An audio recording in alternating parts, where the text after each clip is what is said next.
Great ball from Dani Alves, super save again, but the follow-up's in from Mandzukic. 3 goals in these 2 legs and 3 assists from that man, Super Mandzukic, and he's there to follow it up as well.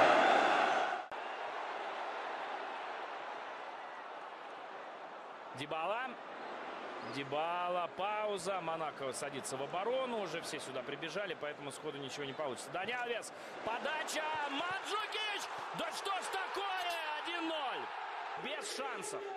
Нам остается с вами только узнать окончательный счет этого матча и узнать, сыграет ли на 0 Джанлуиджи Буффон перед своим финалом Лиги Чемпионов, в котором он попытается все-таки с помощью своей команды и болельщиков, конечно же, выиграть трофей, который он не завоевывал пока что ни разу. Дани Алвес, кто отдал результативный пас? Кто spрашивал, zачем Dani Alves Juventus? Вот затем. Não se pode perder a bola naquela zona, é dar o golo à equipa adversária. Fica os Juventus com o canto, já cobrado, sai da baliza para Socar, Suazetes, pontapé de primeiro e golo! Golo da Juventus! But Sally's on the move in there, Supersic gets 2 gloves to it, Dani Alves! Crushes the ball, no coming back. Their celebration of intensity and deep.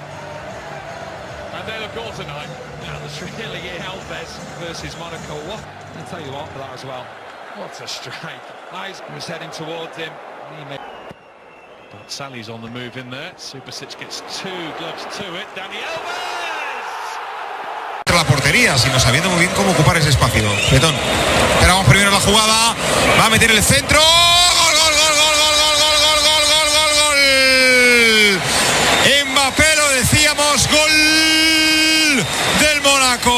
¿Quién lo celebra? 69 porque tiene prisa, se lleva la pelota y rápidamente la coloca en el punto de saque inicial, en el círculo central, que pasa con el exterior de la pierna derecha del portugués. Madre mía, para que entrara.